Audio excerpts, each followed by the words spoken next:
So this is our last day here in Prague. In the last 3 days, we've only explored the old town section of the city, and I think I can safely say we visited all the major and a lot of local landmarks in this town. Most significantly, the astronomical clock and the Charles Bridge, which we visited multiple times because it's so close to our hotel and I couldn't get enough of it. I know there's a lot more places and things to see in Old Town Prague, but our stay here was just too short to see all of them. So now that it's our last day here, we definitely can't leave Prague without exploring the New Town section of this city. But before we went to New Town, we're going to have breakfast first. We didn't want to spend too much time looking for a place to eat, so we went straight to the Old Town Square and picked the first restaurant we saw that's open, which is this one. You know, I've seen so many videos warning people not to eat at restaurants near touristy spots because they're so overpriced.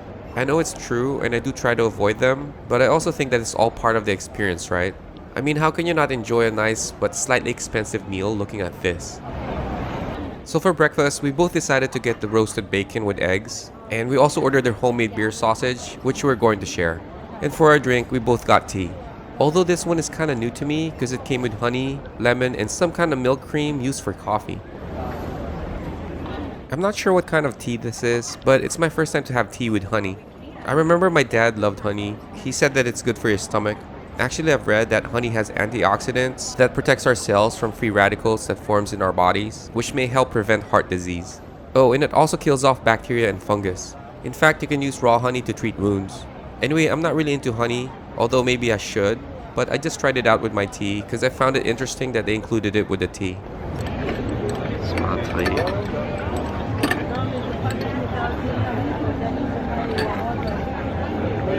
I'm still not used to the bitter taste of tea, but this one was sweet and the lemon gave it some freshness. It was actually good. I like it. So this is the roasted bacon with eggs. As you can see, it's exactly just bacon and eggs. Well, with a few slices of pickles on top. It actually looks good. I was just expecting it to have a side of potatoes or something. You know, I really have to get used to the word bacon here in Europe.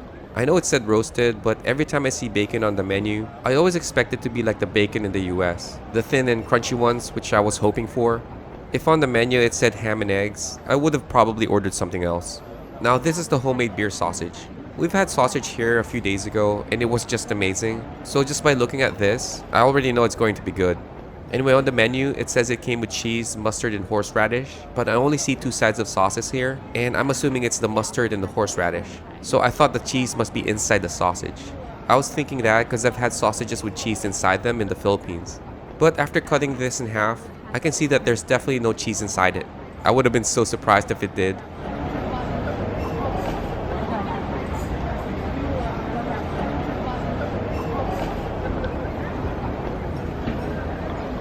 The sausage, as I expected, was pretty good.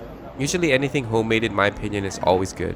This one said homemade beer sausage, but I didn't taste any beer flavor at all. And the eggs and bacon, it was also good, but there's nothing really special about it. It just needed some kind of carbs. Good thing they always serve bread here, which by the way they automatically charge to your bill. So if you're here, make sure to eat your bread.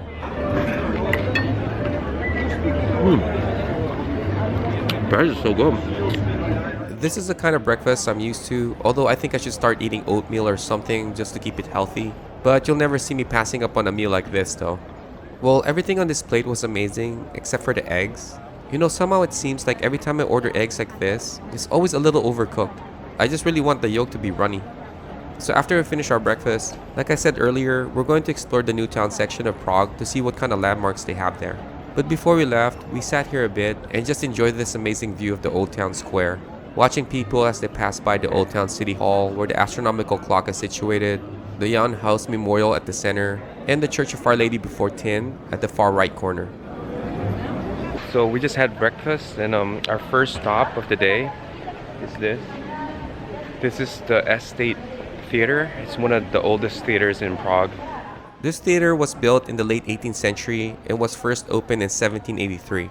It's one of the few remaining neoclassical style theaters in Europe that's preserved in its original structure.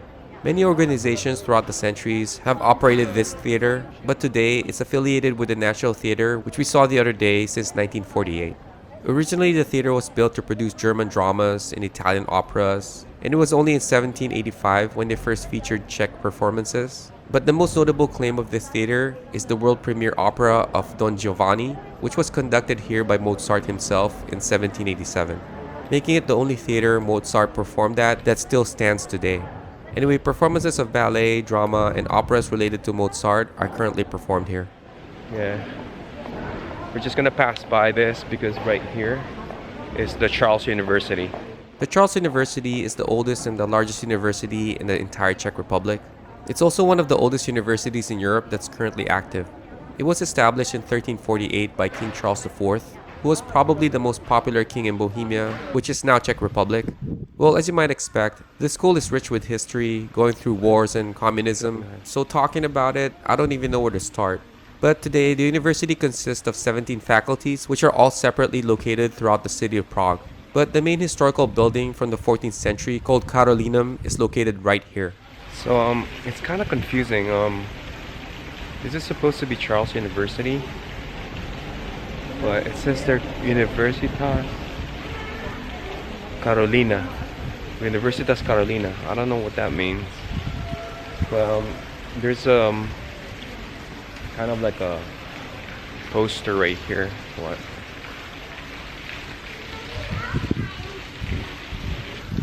It says, I'm sure, the history of Charles University. So I guess, well, according to my app, Charles University is this. We're not really gonna go inside. We just, it's just along the way. So we're gonna go to our next stop. This way. So right in front of me is St. Gall. It's one of the oldest churches here in Prague. St. Gall, also known as Church of St. Havel, was founded in the 13th century. It's one of the 4 parish churches here in Old Town Prague.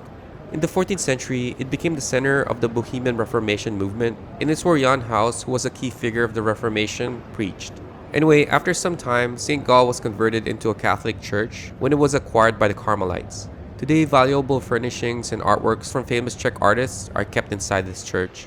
And I think I kind of spotted what's inside. I think it's closed, but we're gonna try and see if we can go in because they said the main altar is really nice. All right, so definitely it's closed. I think they open at 12, but I don't know if you can see it. See, that's the altar right there. You can kind of make something out, but you can see our reflection. But anyway, it looks nice inside. You can kind of see it. But if we don't make it back here today, we're gonna try and come here tomorrow and check it out. But we're leaving to Athens tomorrow, so the only thing we can do tomorrow is probably have lunch here, and then go to Athens. We have to be at the airport by 3 in the afternoon. So we'll try to make it here tomorrow if possible, but we're gonna go head that way. So as we were going to the market, we found out that the church is open. They just opened it right now, so we're gonna go in. Since the church is also known as the Church of St. Havel, there is no connection to Václav Havel, who was the last president of Czechoslovakia in 1989 and then became the first president of the Czech Republic in 1993. St. Havel is actually the Czech translation of St. Gall, whose original name was Gallon. He was an Irish monk who was born in 550. He traveled from Ireland across Europe, where he founded the famous monastery in Switzerland called the Abbey of St. Gall. And then in time, a town grew around it called St. Gallen. Anyway, because of that, this church was dedicated after him. That's the organ right there. But the place is okay. So coming from the church, we're gonna go here. This is called the Havelske Market. I'm pretty sure I'm not pronouncing that right, but we're gonna go check out the market. This market is one of the oldest markets here in Prague, dating back to 1232. By the way, if you're wondering, we're still in the Old Town section of the city. Anyway, this market started out as a farmer's market, selling only fresh vegetables, fruits, and flowers, which you'll still see today, but throughout the centuries, many stalls started selling souvenirs and handmade toys, because this place is really popular with tourists. I just found out that this is one of the oldest markets here in Prague. It's like established at 1232. But we're just gonna walk around and check what they have here. I can see it's mostly like fruits and trinkets. Let's see, there's fruits. What else do they have here? Oh look, there's like a jar of honey. I wonder if they let us taste it. They have chocolates. See, they have like souvenirs and stuff. And then here is like cafes. They say hot dogs or sausages. It looks really fresh. I wonder what these are. Like berries. Yeah, the fruits here are really nice. But it goes all the way down there. And then also, if you go on the other side, there's probably more. This is the other side of the market. It's pretty much the same thing. Fruits. I think these are more souvenirs. You know, even though we ended up buying a few handmade toys here, I kind of wish they'd go back to just selling produce, because there's so many souvenir shops all over the city already. But they could keep the handmade toys though, because they're pretty cool. We're at the new town now in Prague, and right ahead of us is the Wenceslas Square. I don't know if that's how we say it, but we're gonna go there later. But before we go there, we're gonna go on this side.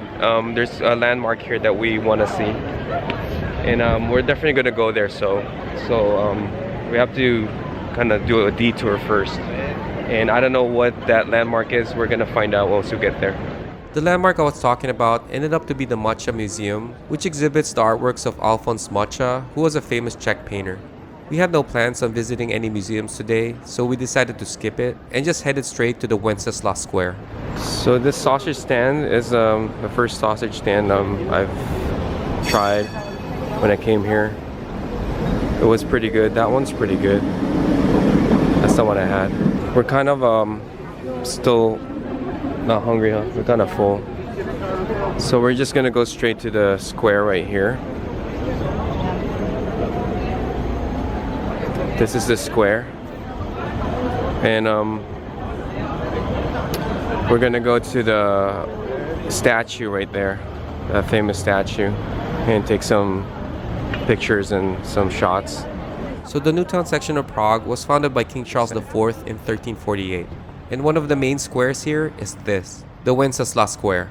Formerly known as a horse market during the Middle Ages, a lot of historical and important events happened here throughout its history. Like the declaration of the Czech independence in 1918, the student who set himself on fire protesting the invasion of Czechoslovakia in 1968. Basically, it's a place where demonstrations, gatherings, and celebrations took place. Today, the square is known to have the busiest pedestrian traffic in the whole country, probably because it's lined up with hotels, retail stores, shops, restaurants, and offices. I've read that it's also a popular place to celebrate Christmas and New Year. Look at this. It shows you the history of this square. Like what happened here. The bombings, the revolution, it's all lined up. This is new. They never had this before. So I'm right in front of the statue. This is called the statue of Saint Wenceslas. Saint Wenceslas is the first patron saint of the Czech Republic. He was declared to be the king of Bohemia and was seen as a saint after he was murdered by his own brother. The statue of him mounted on a horse along with other Czech patron saints was sculpted in 1887 and was placed here in 1924, where it eventually became a popular meeting place among the locals. And then right behind it is the National Museum of Prague. My first trip here, I actually went up here and tried to climb that, and nobody stopped me. But yeah, there's a lot of stuff that happened here, like a lot of historical things. But if you go if you go see all the way down here, it's the whole square. We came all the way from over there, and then we walked all the way here. See this?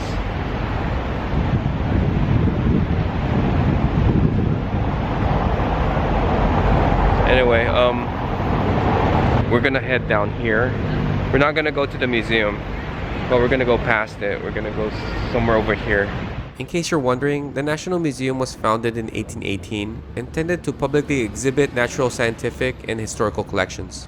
The museum houses about 14 million items related to history, art, music, and books, although I believe some of these items are held in other buildings. But this is the main building, and it endured several damages during World War II in the Warsaw Pact intervention in 1968, where many artifacts and items inside was destroyed. After several renovations throughout the years, it is now fully open to the public, I think. We're here at Town, Prague, and there's this church here called the St. Ludmila Church. I don't really know the history of this church, but we're gonna go inside and check it out. The Church of St. Ludmila is a Catholic church built in 1888. St. Ludmila is a Czech saint and martyr born in 860 who was the grandmother of St. Wenceslas. She was married to the first Christian Duke of Bohemia and tried to convert the kingdom to Christianity. She mainly raised her grandson, St. Wenceslas, who was said to be the next ruler of Bohemia, and in doing so, Wenceslas' mother became jealous and had her killed. Anyway, this neo-Gothic church was dedicated after her, and today during Christmas and Easter time, fairs, concerts, and charitable sales are held here in front of the church. Oh shit, it's a dead pigeon. Damn. Alright, anyway, looks like somebody stepped on it, huh? Alright, we're gonna go inside the church. Let's see. Go to film inside. See what it looks like.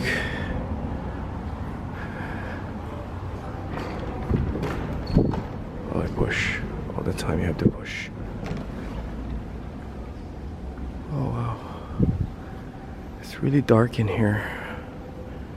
Can barely see anything. So the church is not as impressive as the other church that we've seen. And it's not that big. What's interesting is the organ is right here on this side. It usually sits on the, oh actually it's up there. There's the organ. With that grand organ, which dates back to 1898, the interior of this church is decorated with beautiful glass windows, paintings, and sculptures. It underwent a major reconstruction in 1980, restoring the southern nave, and in 1992, on the day of St. Ludmila's veneration, the whole church was reopened and consecrated a new altar. Like I've said, the interior of this church is not as impressive compared to all the churches we've been to here in Prague, but the only thing I really liked about this church are the glass-stained windows surrounding the whole building. All the way to this corner right here. So we just came out of the church. It wasn't as impressive as I thought it would be, but the outside part is impressive though. This part. But now we're gonna go to another church and a museum, which we're gonna just pass by, and we're gonna walk all the way straight over here. The contrast between the old town and the new town, which is right here, it's such a big difference. It kind of reminds me of New York if you ask me. But this is the museum I was talking about. It's the Antonín Dvořák Museum. This museum is obviously dedicated to Antonín Dvořák, who was a Czech composer. It's basically a museum about music, which is by the way part of the National Museum. This Baroque house you see here was designed by a famous architect in the early 18th century, and it was only in 1932 when it became a museum. It exhibits items related to the composer, from photographs, programs, and newspaper clippings to his personal things like his piano and viola. So if you're really into Antonín Dvořák, this is definitely the museum you want to see. In fact, concerts, seminars, and lectures are regularly held here. So this is another museum. It's called the Antonín Dvořák Museum. Oh, Dvořáka Museum? Antonín Dvořáka Museum? I don't know. But it's a small museum here. But we're not gonna go inside, of course, because Prague has like a billion museums. But I just thought of showing this because it's kind of like a popular museum here. But we're gonna go around this area and go to this church. So this is the church I was talking about.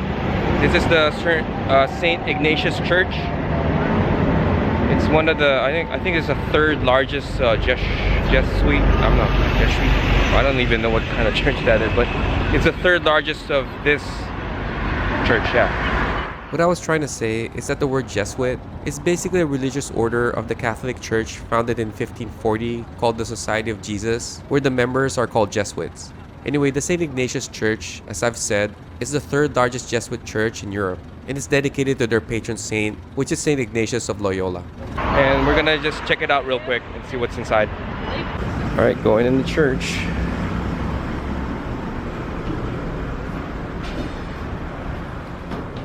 All right, let's see. Oh man. So as you can see, the church's interior is really nice. The walls, or pretty much the entire structure, is decorated with stucco, statues of several saints, and paintings. And I've also read that majority of the furnishings here dates back to 1770. Anyway, I just found out that the reason why they named this church after St. Ignatius is that he was one of the founders of the Society of Jesus, or the Jesuits. Okay, this church is pretty amazing. The design is just crazy, so detailed. I'm gonna go with the front. You know, looking at this, I just realized ever since I started traveling here in Europe, from England, Ireland, Spain, Italy, and now here in the Czech Republic, I've noticed that we always end up visiting churches. It's always considered or suggested as a landmark for people to visit. Probably because it's like the most preserved buildings in the world. Actually, you know what? Come to think about it, any structure related to religion like temples, mosques, monasteries, and synagogues are all well preserved. It kind of makes you think, right? Well, since I'm talking about this, I found out that Christianity is the largest religion in Europe that's been practiced since the 1st century. In fact, according to a study in 2010, 76% of Europeans are Christians. Catholic is the largest, second is the Orthodox, and third are the Protestants. Anyway, I really wanted to talk about the interior of this church, but I couldn't find any detailed information about it, especially this room right here, which is located directly on the left side near the entrance. I've read something about this before, but I can't remember what it is, and now I can't find it. So this church is pretty amazing. Now we're gonna go to Faust House, which is across this kind of like a garden right here. We're gonna pass this garden. There. This garden, as I put it, it's actually a park within Charles Square. If you didn't know, Charles Square is the largest square in the world, and its central portion, which I'm walking on, was turned into this park in the 1860s. So just straight through the garden over there. This is the house of Faust. I don't really know who that guy is. I just know he's an alchemist. Well, Dr. Johann Faust was a legendary figure from the 16th century in Germany who was an alchemist and was rumored to have made a deal with the devil. Although Faust never lived here or probably even heard about this house, it was named after him because several people who lived here dating back to 1378 had something to do with alchemy and science. Anyway, today the house is used as a faculty hospital or part medical school of the Charles University. Next, we're gonna go to where are we gonna go to? So again, we're passing through. This is the Emmaus Monastery. It was built in 1300 something, somewhere there. It was established by the King Charles, I guess. But we're just passing through it. Looks nice though. Actually, the building you see now is not the original building that was established in 1347, because that one was destroyed during the bombing raid in World War II. The original building, being the only Benedictine monastery in Bohemia at that time, was decorated with paintings and frescoes, and it also housed the Reims Gospel manuscript given by King Charles IV. Anyway, this monastery was once a center of culture and art, where a few important people in Czech history like Jan Hus came here to study. So from the monastery, walking past a few residential buildings here in Newtown, which I've already said kind of reminds me of New York, we headed towards the Vltava riverside. So we made it here to the banks near the river, Vitvata, I don't know. I have to figure out how to pronounce this river. But we're gonna walk here. We're not gonna cross that bridge. We're gonna walk straight here. We're still in Newtown, by the way. We're gonna walk straight here to the place called the Dancing House. Yeah, so we're gonna go straight to the Dancing House. This is the Dancing House that we're talking about. It's basically just a restaurant, but it got famous here. It's a new building. It was built in 1990s. It's kind of famous here in Prague because of its architecture. It's kind of weird. See, it's angled. I know it's a restaurant. There's restaurants in there, and I'm gonna go pee inside. Alright, let's go. I just need to pee right now, big time. So I was wrong. It's a hotel. It's actually a hotel. I thought it was a restaurant, and unfortunately I can't pee here. So probably have to look for a Starbucks or something to do that. We'll just go ahead and go to our next spot. I'm pretty sure there's probably like a Starbucks somewhere I can pee. The dancing house, I just found out, is not entirely a hotel. Actually, only 2 floors of the building is occupied by the hotel, and the rest of the floors consists of offices, restaurants, and an art gallery. Even though this building's design, which is totally in contrast with the buildings Prague is known for, the former Czech president Václav Havel, who once lived around here, strongly supported the building's architecture and envisioned it to be a cultural center, which most likely is not going to happen. Well, who knows, maybe one day it will. While walking a few blocks and having no luck finding a Starbucks to relieve myself, we ended up at this pub. So this is an old pub here. It's the oldest pub in Prague. It dates back to 1499. And we're gonna have lunch here, and hopefully there's no reservations. This place is not only a pub, but it's also a brewery. It was founded in 1499, claiming it to be the oldest pub and brewery here in Prague. Despite serving traditional Czech cuisine and the popular halls that can sit 1,200 customers on long wooden tables next to each other, it's actually known for brewing only one kind of beer, which is a dark lager, and you can't get it anywhere else. They even have a museum about the brewing process and its history. So we just sat down and they asked us for a beer, and they just gave us this. I guess this is just their beer. We can't pick a beer, I guess. They just gave us this, but it's okay. The beef cream sounded good, but I was having second thoughts because I noticed that smoked pork neck right below it. Alright, so I changed my mind. I'm gonna go for it. I'm gonna go for the smoked pork neck. Oh man, I don't know.